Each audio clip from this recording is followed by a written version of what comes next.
Today I would like to share another encouraging short talk.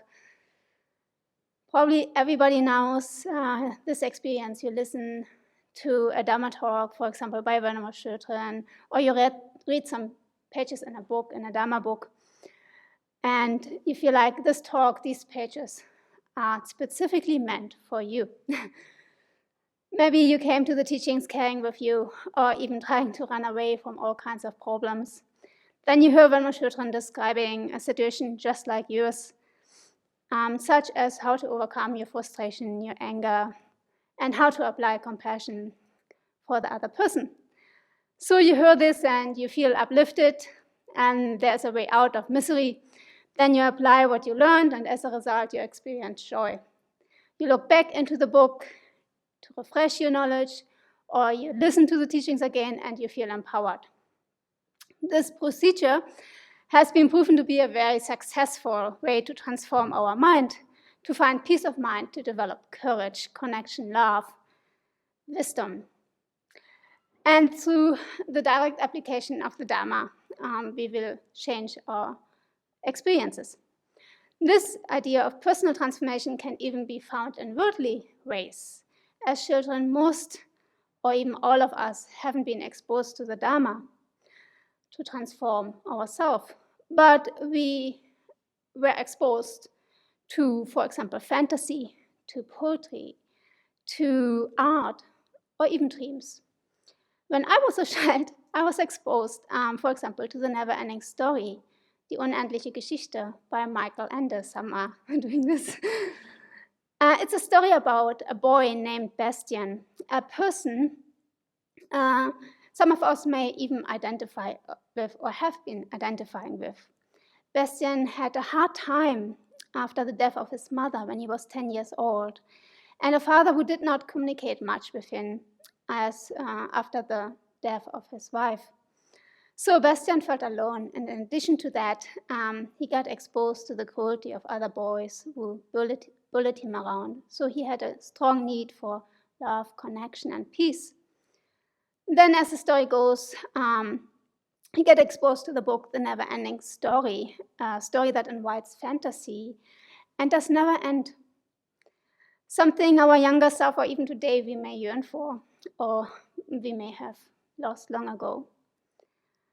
Just like today's world as we know it, the land called fantasy in the Neverending Story, the land of fantasy, of dreams, is going to die because the dreams and hopes of humans are dying.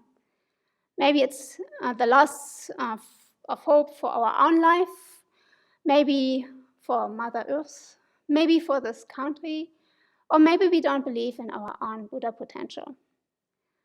Take some of the worst case examples, for example, like those children who are refugees put in cages or live in camps such as Karatepe and Lesbos in Europe, who don't see hope for themselves, who stop dreaming, don't see any future.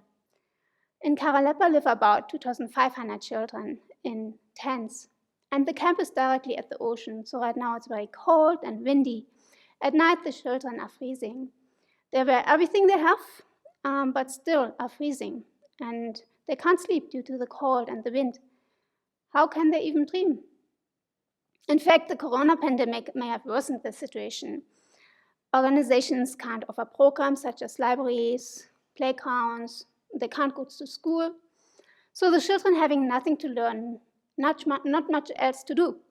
Many of them are already traumatized from the conditions of the countries they came from, or from the conditions in the camp, the lack of peace and safety. Due to that, many children hurt themselves, they stopped speaking, or some even suicide. They lost hope and imagination for another life after years of living under such conditions. They don't have dreams for the future. The world they perceive as dark, a world like the world in the Neverending Story, the dissolution of the world we know into meaningless, into nothingness, where no dreams, hopes remain, but just destruction. A little bit like we experience today with the destruction of our natural world, the oceans, the forests, the rich soil, and so on. The children in the camps may have the good fortune to receive some help from psychologists, social workers, who try to give their best to reawake their hopes and dreams, as His Holiness the Dalai Lama encourages us to never give up hope, never give up. Because if we give up, no action towards our dreams can occur. As we have learned, every action follows an intention, or in Lamrim terms, intended karma follows intention karma. But not just children under such conditions, as described, suffer the loss of hope, of optimism. Many people worldwide are suffering due to COVID, the result of isolation, the loss of jobs, the sickness itself, the injustice, the environmental degradation, and so on. But no matter how difficult it may be for us right now, giving up is not a solution. It will not bring change about. It does not improve the life, not to speak of future lives. Buddhism invites us to awake our potential, to refocus on the values we carry within, and to take the courage to take action, to fulfill our dreams. Basically speaking, from the never-ending story perspective, Bastian is our Buddha potential. Fuhu, the friendly dragon who carries him to his final destination, is the Dharma. And Adriano, his best friend and savior, are our Dharma friends, our brothers and sisters. So in the never-ending story, Bastian's dreams re-emerged by touching his deepest potential through the support of his friends. Bastian found his own power back, his values, his dreams in life, and created the world Fantasia anew as he envisioned it. He took action, and through the power of his own mind, his heart opened up, and he became free from the chains of being bound by limited views. He brightened the world through his own dreams. Like Bastian, we too can open a Dharma book. Let it speak to us directly and apply the Dharma tools recommended there. Instead of riding on Fuhu, the friendly dragon, we ride on the Dharma to bring us to the destiny we seek, awakening.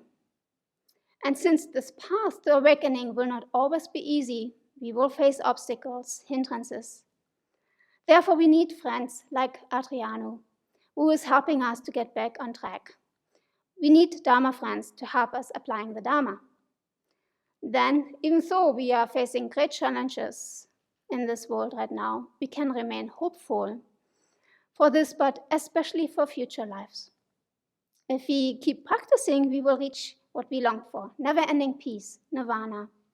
And the never-ending story can continue till each and every sentient being is free of suffering. It's up to us to take to hand a book such as the Dharma book. It's up to us to listen to the teachings, to apply the antidotes, to create the world as we envisioned it in our dreams. So let's keep dreaming, but also take actions. Or in His Holiness the Dalai Lama's words, never give up hope. Keep working for what you dream for, what your hopes are. Every cause will bring a result, and it may not be visible immediately. We need to let go of our one-click consumerism way of thinking to approach this. Change may take time, but it will surely occur. And in His Holiness's final words, our transformation is not a blind fate. The future is what we make of it today. The most effective way to predict the future is to shape it. Thank you.